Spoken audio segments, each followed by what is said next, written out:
ख्रिस्तासाठी या क्रूसाखाली जगणं गरजेचं आहे। दुसरी क्रांतिकारक पत्र 4:10 आणि 16 काही काही लोक म्हणतात आम्ही जगायलो लेखनासाठी, आता आमच्या काही इच्छा नाही, आमचं काही आता काहीच राहिलेलं नाही।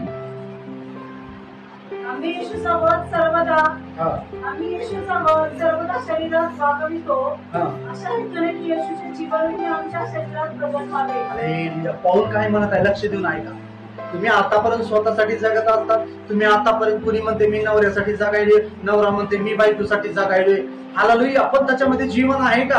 त्याच्यामध्ये जीवन नाही। ते प्रेम आहे, चांगलं आहे नवरा बायकोचं, या लेकरांचं। हालेलुया। ते प्रेम आहे, ते करायचंच। हालेलुया। तो जुना स्वभावाने बी आपण करतो। हालेलुया। जुना स्वभाव जो आहे तो करतो प्रेम, पण तो प्रेम आपल्याला स्वर्गात घेऊन जाणार आहे का? बायको नवऱ्यावर प्रेम करायला, नवरा बायकोवर करायला आपल्याला कोणत्या प्रेमाची गरज आहे? कोणत्या प्रेमाची गरज आहे? येशूने केलेल्या प्रेमाची गरज आहे। लेकरं आईवर करायले तर आई लेकरावर करायला।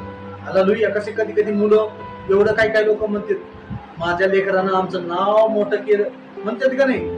हालेलुया। एखाद्या जॉबला लागलं, सरकारी जॉब लागला तर आई वडील म्हणतात आमचं जीवनाचं सोनं झालं आता।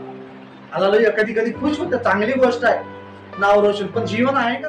आहे तर आपल्याला ख्रिस्तासाठी